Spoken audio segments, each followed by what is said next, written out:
Bom dia a todos.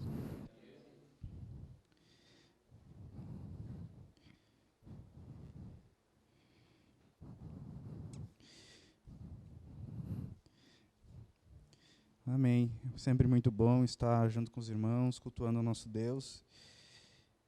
E no dia de hoje, nós vamos estar, então, seguindo com a nossa série de sermões sobre os 5 solas, né? E como acredito que a maioria saiba, nós estamos no mês de outubro, onde é celebrado aí a Reforma Protestante, certo? E já desde o início do mês nós iniciamos nossa série com 5 solas. Falamos aqui já sobre sola gratia, que é somente pela graça, sola fide, que é somente pela fé, solus Christus, que é somente por Cristo, e hoje nós estamos, então, dando sequência, estaremos falando sobre sola Escritura, que significa aí somente a Escritura. E é muito importante falar deste tema, porque, para muitos, ele é até mesmo considerado como... eu fechei aqui.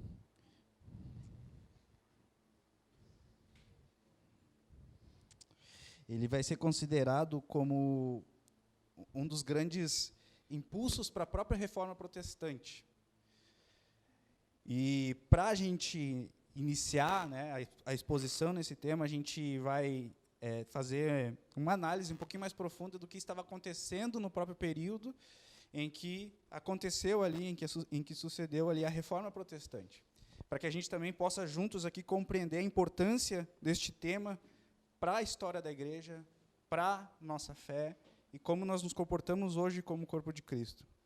Como já falamos aqui algumas vezes, né, já foi falado aqui, o período onde acontece a reforma protestante, nós vamos ver ali uma série de comportamentos da Igreja Apostólica Romana que a gente chega a uma conclusão muito clara de que eram comportamentos não bíblicos, como, por exemplo, ali a venda de indulgências, que tinha como um propósito a venda de espaços no paraíso, venda de um terreno, de um lote no paraíso, para que, de alguma forma, a pessoa pudesse garantir, na sua pós-morte ali, um espaço para garantir a sua salvação e a sua estadia junto com Deus no paraíso.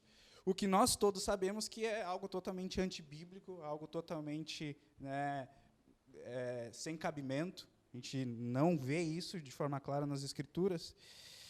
E quando a gente analisa este panorama, a gente, de forma bem clara, a gente chega aqui a uma conclusão de como é que estava acontecendo estes absurdos, sendo que as próprias Escrituras, que são o que deveriam sustentar a posição da igreja diante de vários temas, não trazem luz sobre este comportamento, não dão ali embasamento para que eles estivessem tomando ali estas atitudes. Então, a gente vai olhar para isso e vai, de alguma maneira, se questionar por que estava acontecendo. E para que nós entendamos e também agora ter uma noção maior ainda da importância do sola Escritura, neste contexto todo aqui, nós vamos ver como se dá a própria estrutura, tanto da teologia e do fundamento da Igreja Católica Romana, que, sim, eles vão levar, né, em conta as Escrituras. Eles vão ter, sim, reverência, eles vão, sim, acreditar que estas Escrituras, sim, são reveladas por Deus, sim, são fonte de inspiração divina, porém, ao lado das Escrituras, e até muitas vezes à frente das Escrituras, está o magistério da igreja, a tradição da igreja, que é ali consumada e dita pelos papas, pelos bispos, numa espécie de revelação continuada, onde se acredita que, assim como Deus se revelou para os profetas, para os apóstolos, ele continuaria se revelando, né, de forma unânime com os líderes ali, os papas, os bispos. Então, eles também têm uma autoridade paralela à Bíblia para dizer como deve ser o comportamento da igreja, como deveria ser. Então, logo a gente vê aqui que há um problema, porque todos nós sabemos como o homem é ruim, como o homem é depravado, como o homem é mentiroso, ele tem problemas na sua conduta, problemas de caráter, problemas de comportamento. Então, quando se dá autoridade àquilo que é divino para o homem, isso vai trazer problemas. E era exatamente o que estava acontecendo aqui, neste ambiente onde a igreja estava tomando uma série de comportamentos não bíblicos. E é aí, então, que vai surgir, né, talvez o ato que mais marcou a Reforma Protestante, que é quando Martinho Lutero vai lá na porta da igreja de Wittenberg e prega ali 95 teses, onde ele estava confrontando o comportamento da igreja, né, falando que aquilo ali que era reprovado segundo as Escrituras, e a gente vai ver que essas teses, elas realmente são pontos bíblicos, pontos que vão confrontar a conduta da igreja, mas confrontar biblicamente. E trazendo aqui, então, já o sola Escritura, mostrando que a Escritura é suficiente para mostrar como deveria ser o comportamento da igreja. E o que vai acontecer é que os líderes, então, da igreja vão, né, não ficar nada felizes com o que Martinho Lutero havia feito, vão chamá-lo para, de alguma forma, né, que ele se retratasse, para que ele explicasse ali a sua conduta e dissesse não que ele estava errado. E é muito importante a gente analisar esse contexto histórico, porque o próprio Martinho Lutero, diante de uma retratação da igreja, né, se ele não o fizesse, ele estaria ali colocando em risco a sua própria vida, visto que o comportamento da igreja era de muita severidade. Mas, diante disso, Lutero vai falar uma das falas, né, nesse período de reforma, que eu considero uma das mais brilhantes. A resposta que Lutero vai dar sobre este pedido de retratação dos líderes da Igreja Católica é a seguinte: a menos que possa ser refutado e convencido pelo testemunho da Escritura e por claros argumentos, visto que não creio no Papa, nem nos concílios, é evidente que todos eles frequentemente erram e se contradizem. Estou conquistado pela Santa Escritura, citada por mim, minha consciência está cativa à palavra de Deus. Não posso e não me retratarei, pois é inseguro e perigoso fazer algo contra a consciência. Esta é a minha posição. Não posso agir de outra maneira. Que Deus me ajude. Amém. Então, nesta fala aqui, a gente pode ver o peso que Martinho Lutero deu para as Escrituras. E como ele realmente fala que ele era refém disso, que ele não se posicionaria ao lado ali da liderança que, com certeza, também demonstrava os indícios da queda como pessoas depravadas. E isso, para nós, serve de grande testemunho. A gente fala só da Escritura, a gente crê nas Escrituras, mas eu quero trazer aqui, nesta manhã, alguns questionamentos para a gente entrar no próprio tema em si. Como nós temos agido e como nós temos nos portado diante deste sola Escritura. Será que a gente pode ter essa mesma perseverança e confiança que Martinho Lutero demonstrou, como alguém que realmente se posicionou firmemente, abraçado, agarrado nas Escrituras? Será que a gente consegue ter essa mesma confiança de dizer, sim, esta é a palavra de Deus. Sim, ela é totalmente inspirada por Deus. E é interessante porque falar disso também nos leva para os nossos dias atuais, onde nós podemos ver que há uma sociedade que trata as Escrituras como uma fonte de ignorância. Uma sociedade que vai olhar para os versículos bíblicos e vai dizer que é algo ultrapassado, que é algo que era somente para aquela época, que há equívocos, que há contradições. Diante desta sociedade, a gente consegue ainda se posicionar e dizer sola Escritura. Também nós vamos analisar que há muitas pessoas que se dizem cristãs, líderes religiosos, com uma doutrina que se inflamou para este presente pensamento, que também muitas vezes vai dizer, olha, nas Escrituras está sim a palavra de Deus, contém a palavra de Deus, porém ela não é totalmente a palavra de Deus. Há alguns trechos que podem ser considerados palavra de Deus, outros não, outros era contextualização daquela época, outros eram pensamento cultural daquela época. Porém, será que diante deste mesmo pensamento a gente ainda consegue se posicionar e dizer sola Escritura, é somente a Escritura? E diante destes questionamentos, eu quero convidar a igreja a se aprofundar nas próprias Escrituras esta manhã. Então, abra sua Bíblia em 2 Timóteo, no capítulo 3, do verso 14 ao 17.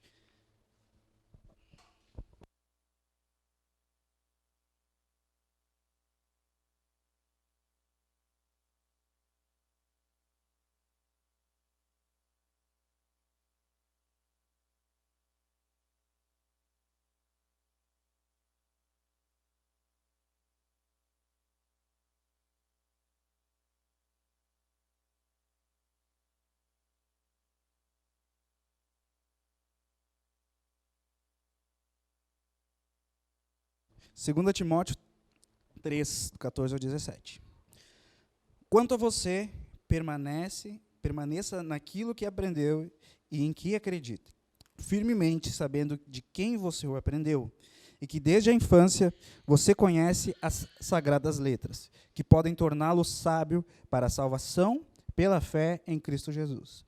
Toda a Escritura é inspirada por Deus e útil para ensino, para a repreensão, para a correção, para a educação na justiça, a fim de que o servo de Deus seja perfeito e perfeitamente habilitado para toda a boa obra. Amém? Vamos orar. Pai, muito obrigado por esta palavra. Obrigado, Senhor, porque o Senhor se revela a nós. Obrigado, Senhor, que podemos estar aqui juntos hoje, Senhor, ouvindo, testemunhando, testificando, Senhor, desta palavra, e que possamos sair daqui ainda mais convictos, Senhor, de que o Senhor fala através das suas Escrituras, de que o Senhor fala aos nossos corações. Então, que possamos, Senhor, realmente nos render a isso e ter esta confiança, Pai, em nome de Jesus. Amém. Analisando um pouquinho do contexto em que essa carta foi escrita. 2 Timóteo, a segunda carta de Timóteo, a segunda carta que Paulo escreve para Timóteo. E Paulo, neste momento aqui, ele estava em prisão. Não somente em prisão, né? Paulo vai deixar retratado aqui, durante o decorrer desta carta, que ele também estava prestes à sua morte. Ele já estava ali, ele dá alguns indícios de que realmente estava chegando o momento onde ele seria ali morto pelo Império Romano, seria condenado e logo morto. Paulo também ele faz algumas afirmações a respeito da solidão em que ele estava enfrentando. Então, nós podemos chegar à conclusão aqui de que realmente Paulo ele estava passando por um momento difícil. Como ser humano, como pessoa, ele estava passando por um momento muito difícil. Porém, nós vamos ver que essa carta ela é dada a Timóteo como uma espécie de ânimo para o próprio Timóteo.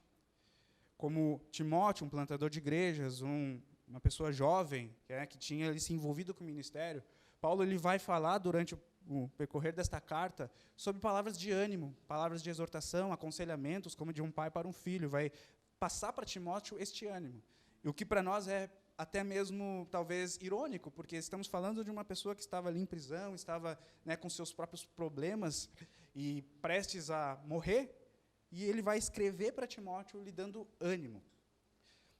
Dando ânimo para a vida cristã, como Timóteo era ali um seguidor de Cristo, provavelmente também poderia passar por perseguições, assim como o próprio Paulo estava passando.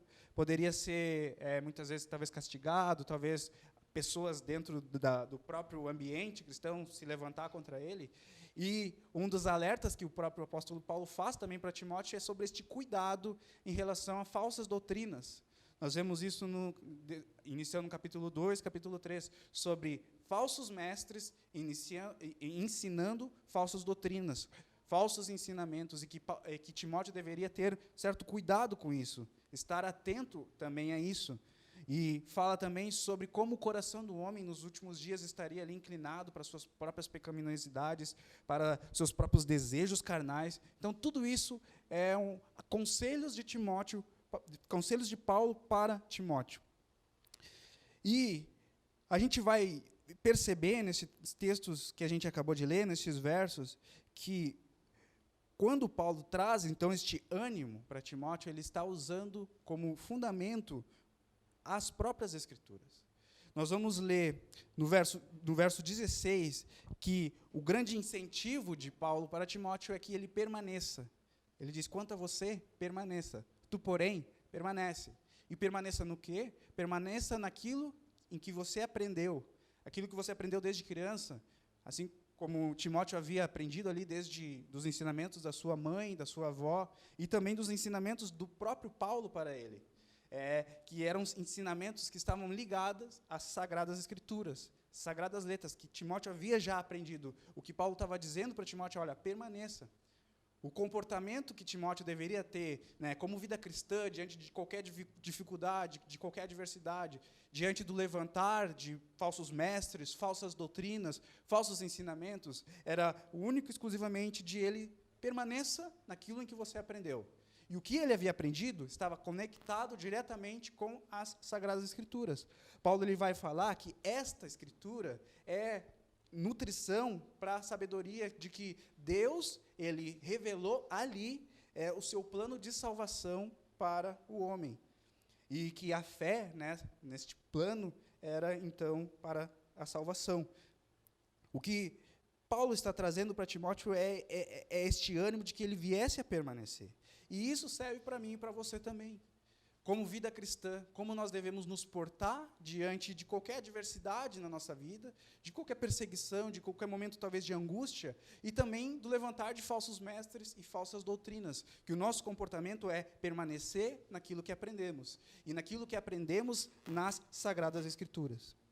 E o que Paulo vai dizer para Timóteo também, que vai trazer ainda mais credibilidade para estas Escrituras, é a seguinte frase, que é uma das que eu realmente amo, né, dentro do contexto bíblico, toda a Escritura é inspirada por Deus. Quando Paulo ele fala isso para Timóteo, primeiro ele diz, permaneça naquilo que você aprendeu, aquilo que você foi instruído nas Sagradas Escrituras. E aí, após dizer isso, ele vai dizer, toda a Escritura é inspirada por Deus. Ele está dando para Timóteo uma credibilidade, uma confiança para que ele, confie nesta palavra, permaneça confiando de que não é algo humano, não é algo carnal, é algo que vem da parte do próprio Deus. E isso, irmãos, serve para nós. Como eu acabei de dizer, o conselho para a nossa vida como cristãos, o conselho que nós temos para viver diante de qualquer tribulação, de qualquer perseguição, diante de levantar de falsas doutrinas, é permanecer naquilo que aprendemos, aquilo que está ligado às Sagradas Escrituras, confiando que toda a Escritura é inspirada por Deus. E agora, irmãos, a gente precisa entender, para nos aprofundar ainda mais, no que Paulo está se referindo a toda a Escritura. E isso precisa estar realmente aprofundado, enraizado nos nossos corações. Porque pode parecer muito óbvio, isso, sim, toda a Escritura. Mas se nós olharmos com um olhar talvez um pouco mais liberal, nós vamos pegar e dizer que toda a Escritura se refere a alguns textos isolados e dizer esses textos são inspirados por Deus. Talvez, com os olhos mais legalistas, nós vamos dizer que toda a Escritura se refere somente ao tempo da lei, ao período da lei. E nós precisamos entender o que, de fato, Paulo estava falando para Timóteo, quando ele diz toda a Escritura é inspirada por Deus. E a minha defesa aqui nesta manhã é de apontar para os irmãos e para que juntos nós venhamos a testemunhar e nos aprofundar de que toda a Escritura é exatamente esta Bíblia que você tem no seu celular, ou em suas mãos, ou no seu computador, no seu iPad, no seu tablet. Esta Bíblia que quis a soberania de Deus que nós tivéssemos nos dias de hoje, essa é toda a Escritura que Paulo está se referindo aqui. E para que a gente entenda um pouco melhor sobre isso, e venhamos realmente, com o entendimento, poder desfrutar disso, vamos ver o que Paulo fala para o próprio Timóteo, toda a Escritura. Nós sabemos que, quando Paulo fala para Timóteo toda a Escritura, ele está, primeiramente, falando das Escrituras do Antigo Testamento. Exatamente as Escrituras que nós temos, eu e você, na nossa Bíblia, chamado Antigo Testamento.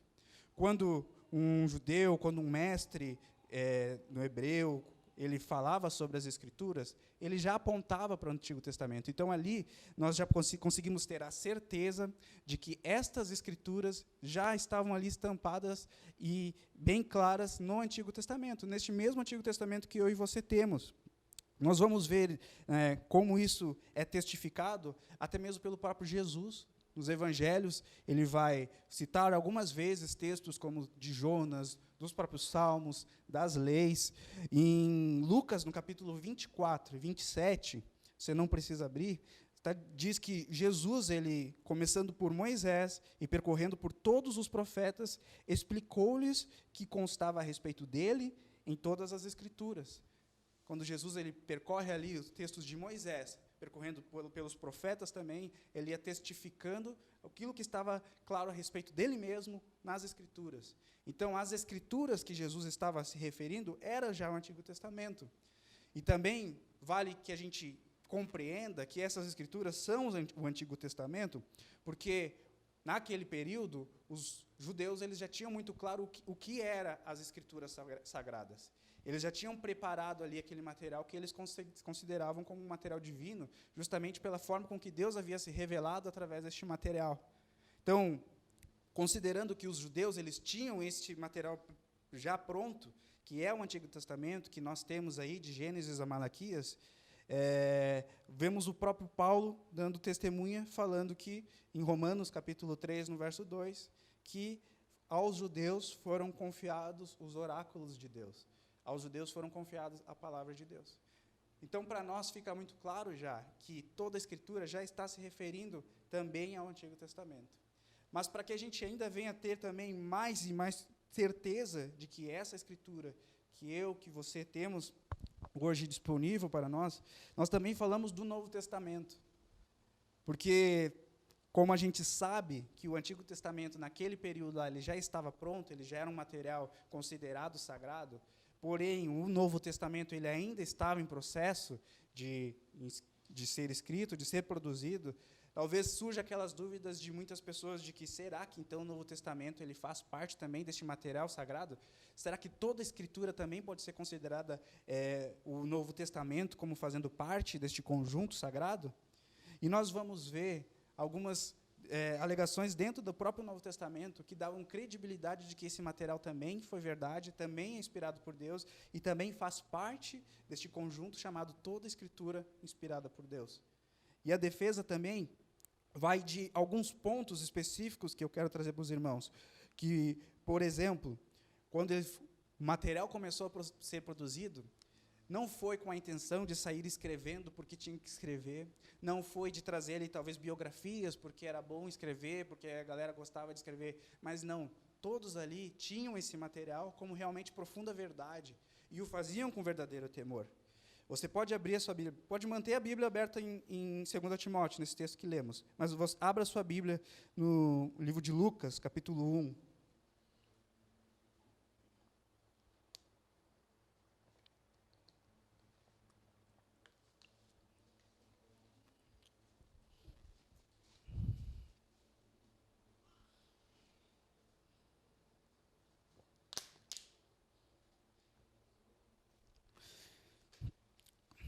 Lucas capítulo 1, do verso 1 ao 4. Visto que muitos já empreenderam uma narração coordenada dos fatos que entre nós se realizaram, conforme nos transmitiram, os que desde o princípio foram deles testemunhas oculares e ministros da palavra, igualmente a mim pareceu bem, depois de cuidadosa investigação de tudo desde a sua origem, dar-lhe por escrito, excelentíssimo Teófilo, uma exposição em ordem, para que você tenha plena certeza das verdades que você foi instruído.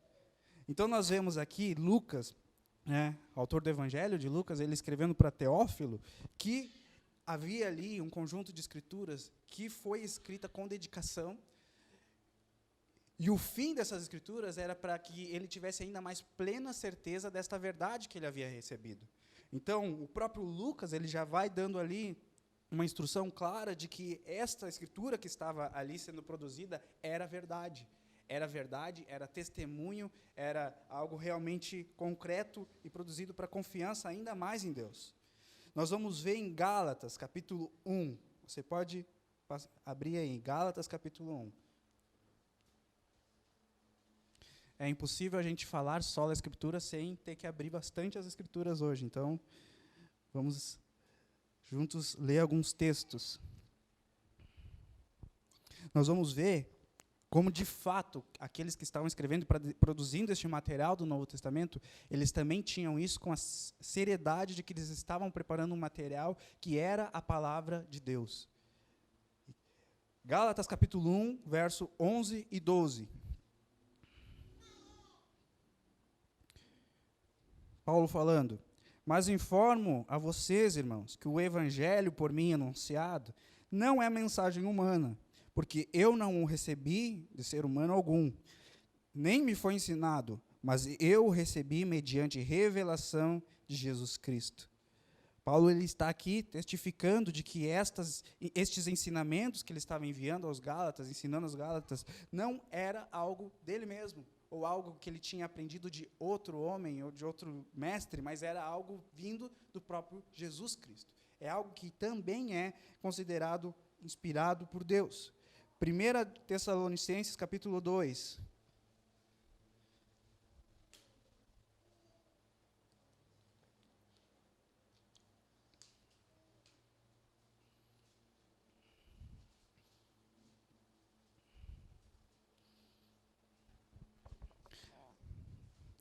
Primeira Tessalonicenses, capítulo 2, verso 13.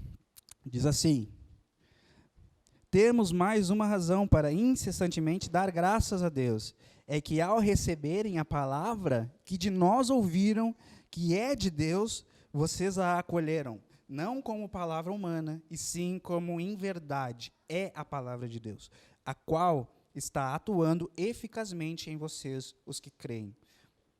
Paulo está se alegrando aqui com o comportamento dessa igreja, porque a palavra que eles o receberam considerando que era algo também da parte do próprio Deus. Paulo não se alegra porque ele havia escrito e ele tinha convencido, através dos seus bons argumentos humanos, né, instruído aquela igreja. Não, ele realmente se alegra porque aquela igreja estava considerando essas palavras vindas do próprio Deus. Nós vemos aqui este material, então, como de forma bem clara de que esse material que estava sendo produzido, que hoje nós chamamos de Novo Testamento, também é escritura inspirada por Deus. Nós vamos ver ainda mais um texto, 2 Pedro, capítulo 3.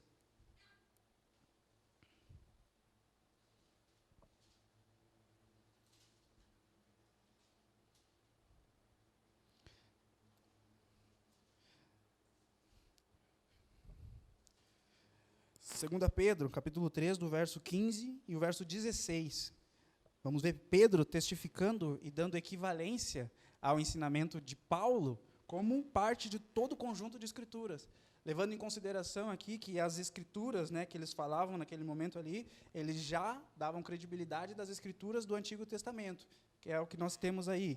Mas ele vai dar equivalência ao ensinamento de Paulo a estas escrituras. Ele vai dizer, capítulo 3, 15 e 16, e considerem a longanimidade do nosso Senhor como oportunidade de salvação, como também o nosso amado irmão Paulo escreveu a vocês, segundo a sabedoria que lhe foi dada, ao falar a respeito destes assuntos, como de fato costuma fazer em todas as suas cartas. Nelas, há certas coisas difíceis de entender, que aqueles que não têm instrução e são instáveis e deturparão, como também deturparam as demais escrituras, para a própria destruição deles. Então, Pedro fala aqui sobre um povo que não, né, compreendia e deturpavam os ensinamentos de Paulo, como também haviam feito com as demais escrituras. Ele está dando equivalência às instruções, às cartas de Paulo, à doutrina que Paulo havia escrito, como equivalente também às demais escrituras. Então, tudo isso já nos deixa muito claro que, de fato, esta escritura que nós temos também, produzida, chamada Novo Testamento, também é palavra de Deus. Toda a escritura. E talvez um questionamento que pode ser levantado, que muitas vezes, né, como nós falamos, já ha sido levantado faz um tempo, é sobre se de fato é inspirado por Deus. O que acontece? Talvez um dos maiores argumentos ateístas hoje, né, nos dias de hoje, para com a igreja, para com quem crê nas Escrituras, é essa certeza de que se de fato foi inspirado por Deus. Por quê? Porque foi um livro escrito por homens. Foi um livro que foi passando, muitas vezes, de tradições orais, e muitas vezes eles vão levantar e vão buscar, né, ali, tentar buscar contradições, tentar buscar erros. E o que acontece? Para nós, como nós acabamos de ver, toda a Escritura, essa Bíblia que você tem em suas mãos, ela é inspirada por Deus. E nós precisamos nos posicionar crendo e confiando que, de fato, é inspirada por Deus.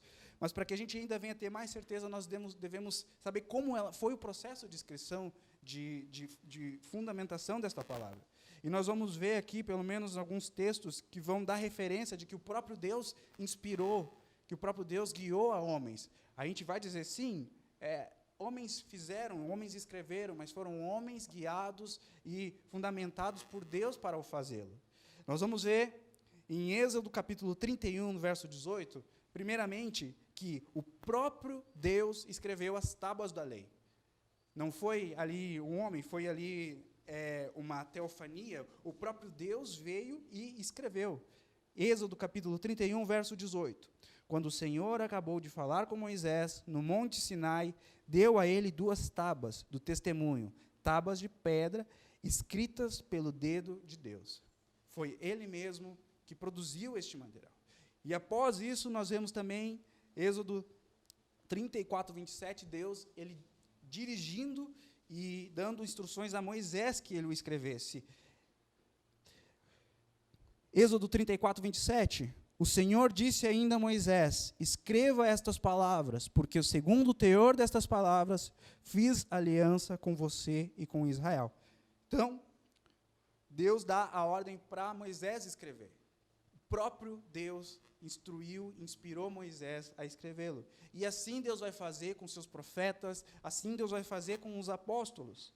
2 Pedro, capítulo 1, verso 21, você não precisa abrir, mas vai dizer, porque nunca jamais profecia foi dada por vontade humana. Entretanto, homens falaram da parte de Deus, movidos pelo Espírito Santo. Então, o que nós temos como escritura, que foi algo revelado, inspirado, que surgiu da parte do próprio Deus, ele que inspirou a homens. Humanos escreveram a Bíblia, mas escreveram debaixo da vontade do próprio Espírito Santo, que assim guiou. Então fica muito claro, e nos dá tanta certeza de que toda a Escritura inspirada por Deus, que é o texto que Paulo passou para Timóteo aqui, que de fato é essa Bíblia que nós temos em mãos. Isso nos dá segurança, isso nos dá confiança, isso nos dá tranquilidade de que realmente foi o próprio Deus que aprouve-lhe, que se nos revelasse através dessas Escrituras. Isso nos dá confiança, isso nos dá paz, isso nos dá alegria, e também nos dá algumas certezas. E a primeira certeza é que, com essa Escritura, este livro sagrado que nós temos à nossa disposição, está completo, está íntegro. Não é necessário que homens venham se colocar à frente do próprio livro para dizer que eles têm mais autoridade ou autoridade equivalente a este livro sagrado. Não é necessário. Não é necessário materiais complementares, como acontece muitas vezes em algumas seitas, que eles, junto, paralelo ali às Escrituras Sagradas, eles vão colocar também um livro de suas próprias autorias, dizendo que eles são equivalentes. Também não é necessário que a gente venha tirar textos, porque talvez, se a gente tirar alguns textos, nós vamos tornar este material um pouquinho mais aceitável na sociedade moderna. Não, ele é um material completo, ele foi inspirado por Deus, e essa certeza que nós temos, nós podemos confiar. Você pode abrir a sua Bíblia também em Apocalipse, capítulo 22, no verso 18 e 19. Vai lá para o final da Bíblia.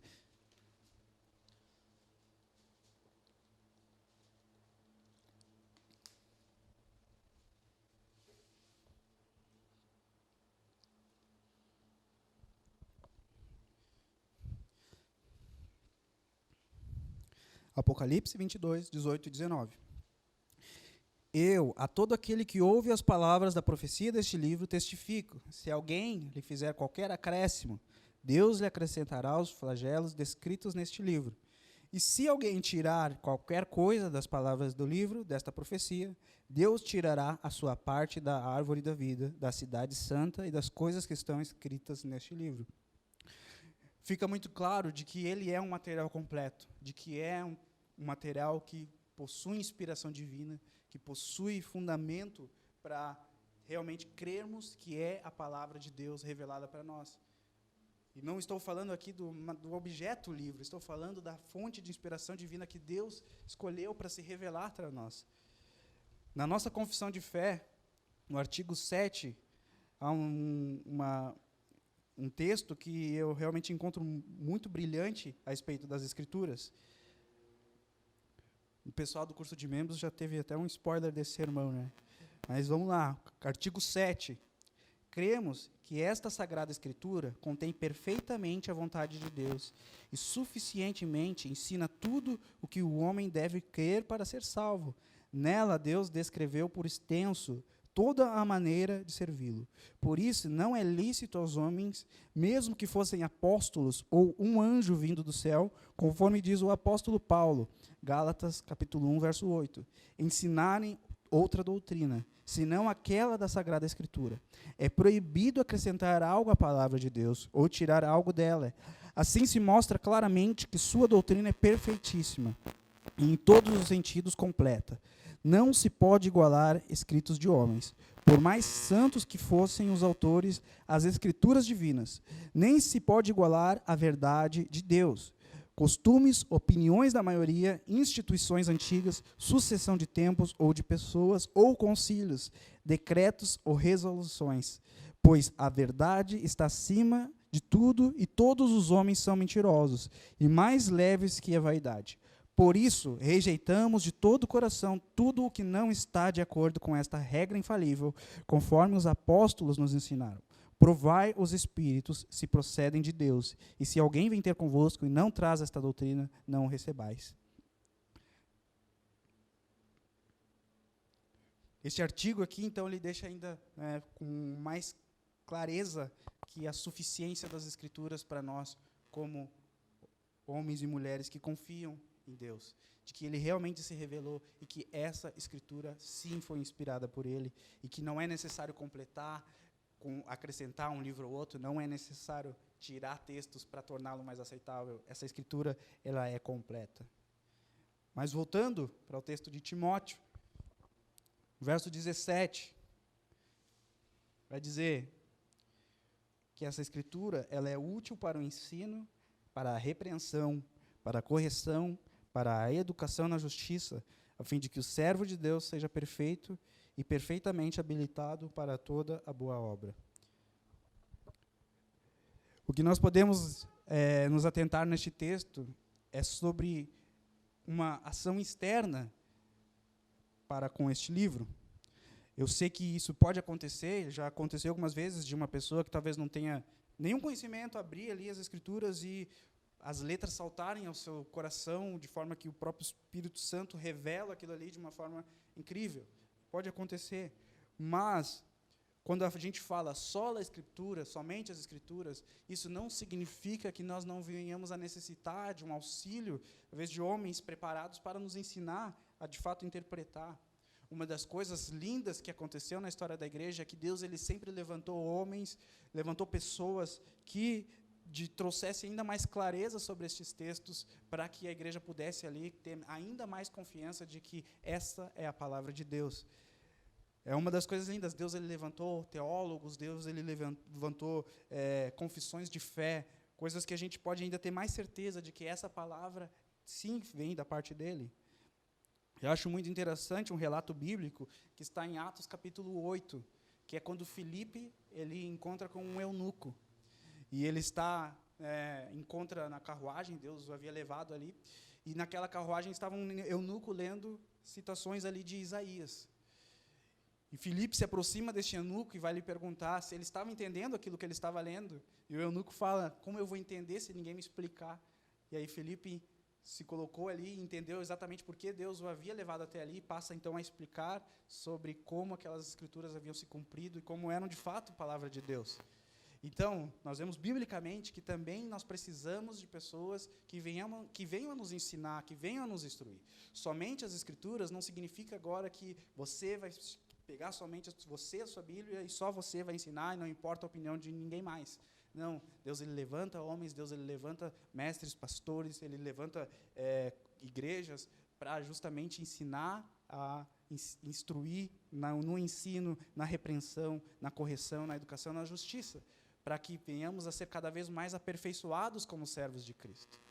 E é muito interessante que somente as Escrituras podem sim ter pessoas que venham auxiliar a igreja a crescer na interpretação. Porém, todas estas coisas secundárias devem estar submissas e abaixo das Escrituras.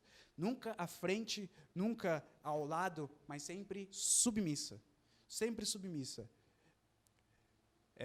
interessante para os irmãos que estavam aqui no domingo passado, onde tivemos aqui os batismos, e uma coisa que chamou muito a atenção é que na confissão, ali na hora do batismo, uma das coisas que é questionada ao que vai se batizar é se ele está disposto a ser submisso aos líderes e pastores desta congregação. Mas tem um laço de condição, que é enquanto estes estiverem submissos à palavra de Deus. Então, a pessoa pode sim estar debaixo e aprendendo com pastores, aprendendo com o conselho da igreja, mas enquanto este estiver debaixo da palavra de Deus. É por isso que é só a Escritura. E algo que nos ensina, né, como nós devemos nos portar, de que, de fato, nós como igreja venhamos ter este comportamento de que realmente leva as Escrituras a sério, mesmo tendo referências que venham a nos ensinar, é o comportamento dos crentes de Bereia. Atos, no capítulo 17, no verso 11, fala dos crentes de Bereia. Ele vai dizer: ora, estes de Bereia eram mais nobres dos que os de Tessalônica, pois receberam a palavra com toda a avidez e examinando as Escrituras todos os dias para ver se as coisas eram de fato assim. Então, o nosso comportamento deve ser exatamente como os crentes de Bereia.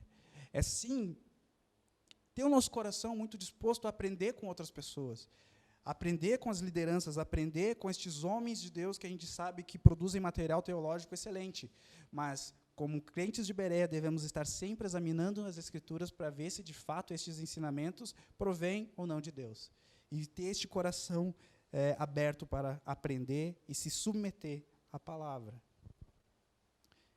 confiando que, como Paulo diz lá para Timóteo, que a fim de que o servo de Deus seja perfeito e perfeitamente habilitado para toda boa obra. Sabendo que, assim, com este comportamento, nós vamos estar sendo guiados pelo próprio Deus para nos aperfeiçoar até o dia da sua vinda.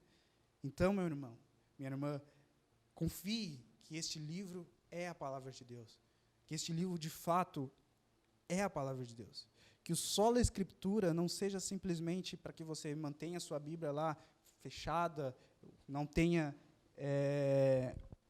momentos de leitura, momentos de estar com Deus, mas seja de realmente trazer isso para a sua vida e aplicá-lo dia após dia, de que realmente isso é a fonte de inspiração, é fonte de inspiração do próprio Deus.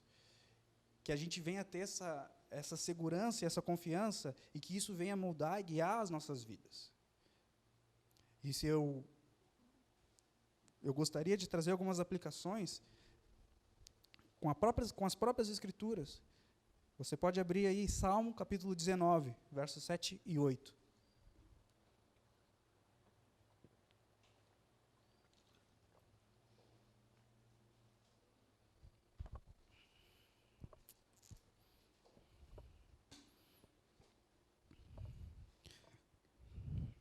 Salmo capítulo 19, 7 e 8. A lei do Senhor é perfeita e refrigera a alma. O testemunho do Senhor é fiel e dá sabedoria aos simples. Os preceitos do Senhor são retos e alegram o coração. O mandamento do Senhor é puro e ilumina os olhos. Algo que a gente pode destacar deste salmo é como ele ama a palavra do Senhor. Como ele ama esta palavra. Como ele ama esta lei. Então, a aplicação que eu trago para nós, como igreja, é que viemos a amar esta palavra. Estamos celebrando a reforma, estamos falando sempre no mês de outubro, a gente traz este pensamento histórico de como se sucedeu a própria reforma protestante, e como homens inspirados por Deus ali fizeram para que estas escrituras estivessem ao nosso alcance nos dias de hoje. Então, o que nós podemos fazer diante disso é que não sejamos indiferentes, que não sejamos fazer como que se nada, mas realmente viemos a amar essas escrituras, crendo que foi revelada pelo próprio Deus, que é o próprio Deus que está falando aos nossos corações, e através dessas escrituras podemos então aprender com Ele, podemos ser preparados como crentes para seguir nesse processo de aperfeiçoamento. Então, ame estas escrituras, ame esta Bíblia, ame esta palavra. Só a Escritura, ame esta palavra. E para concluir, convido você a abrir em Deuteronômio, capítulo 11.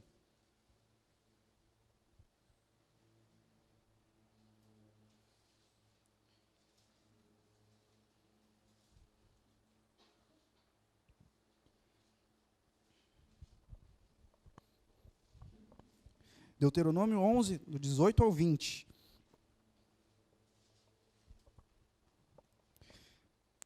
Ponham estas minhas palavras no seu coração e na sua alma, amarrem-nas como sinal na mão, para que seja por frontal entre os olhos. Ensinem essas palavras aos seus filhos, falando delas quando estiverem sentados em casa, andando pelo caminho, quando se deitarem e quando se levantarem. Devem escrevê-las nos umbrais de sua casa e nas suas portas. Então aqui fica ainda mais claro uma aplicação, que essas escrituras sejam realmente trazidas para a nossa prática diária, como famílias, como amigos, que para o nosso trabalho, para a nossa faculdade, que os pais venham ensinar aos filhos, dar testemunho de que esta é a palavra de Deus, dar testemunho aos outros irmãos de que esta é a palavra de Deus, dar testemunho aos colegas de trabalho, aos colegas de faculdade, de que esta é a palavra de Deus. E fazendo assim com que esta palavra, que o solo da Escritura, seja algo a ser guardado, zelado, cultivado no seu dia após dia, com esse entendimento de que Deus ele se revelou através dessas Escrituras. E ame isso, meu irmão. Ame isso de todo o seu coração, ame isso. Não seja indiferente, ame. Nós já escutamos diversos relatos, né, sobre as igrejas que estão em perseguição, em que, quando eles têm acesso a pelo menos uma página da Bíblia, eles se colocam em tão alegria, eles se colocam com um coração tão alegre, com profunda alegria, de saber que ali eles têm acesso a um material que foi inspirado pelo próprio Deus. E aquilo nutre a fé deles. E hoje, nós temos aqui a disponibilidade de termos diversos tipos de materiais em que o Senhor quis a sua soberania preparar, como traduções diferentes, linguagens um pouco mais compreensíveis, mas não há uma perseguição que nos impossibilite de ter essa Bíblia. Então, aproveite isso, ame isso, creia nisso e viva por isso. Amém? Vamos orar. Pai, muito obrigado, Senhor, pela Tua palavra, Pai. Cremos que a Tua palavra, Senhor, é totalmente inspirada por Ti. Cremos, Senhor, que esta Bíblia que nós temos à nossa disposição foi revelada por Ti. Somos gratos, Senhor, por este processo, Senhor, soberano, que lhe aprove, Pai, para que tivéssemos hoje este material, a qual realmente consideramos sagrado. Que possamos viver nossas vidas, Senhor, confiando, Senhor, de que o Senhor fala aos nossos corações, de que o Senhor nos ensina como devemos caminhar, que o Senhor nos ensina, Senhor, qual deve ser o nosso comportamento neste mundo, Senhor, através dessas Escrituras, Senhor. Nós te agradecemos por isso, Pai, em nome de Jesus. Amém.